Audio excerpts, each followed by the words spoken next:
Şeýlede Olimpiýa şäherçäsiniň sport disgalaryna sportuň durly görnüşleri boýunça bäsleşikler geçirildi.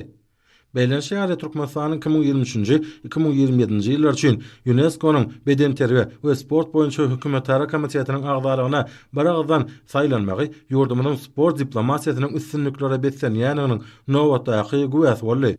Yurdumyzda iň häzirki zaman we ýokary mümkinçilikli sport düzümleri döredildi. Hemde oň maddi enjamlaryň büniýady pogtalandyrly we degrawatlaşdyrly.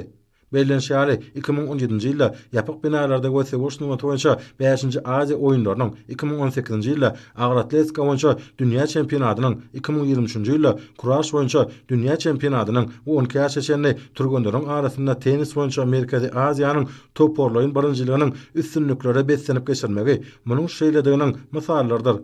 Şu ýylyň aprel aýynda paýtagtymyzda hokey boýunça halkary ýarış üstünlikli geçirildi. Oňa arkalaşan we beýleki ýurtlaryň toporlary gatnaşdylar. Aşgabat şäherindäki Olimpiýa şäherçäsiniň tenis toplumynyň tenis boýunça Aziýa sewitiniň okuw turgunlaşyk merkezi diýilip eglan edilmeginiň hemde degişli guwanamanyň gowşulmagynyň Türkmenistanyň başlangyjy boýunça her ýylyň 3-nji iýunynyň bütün dünýä velosiped güni hökmünde bayram edilmeginiň ägirli ähmiýeti bolup, halkara gatnaşyklaryny parahatçylygy we dostlugy potolandyrmakda münasip goşant bolup durýar.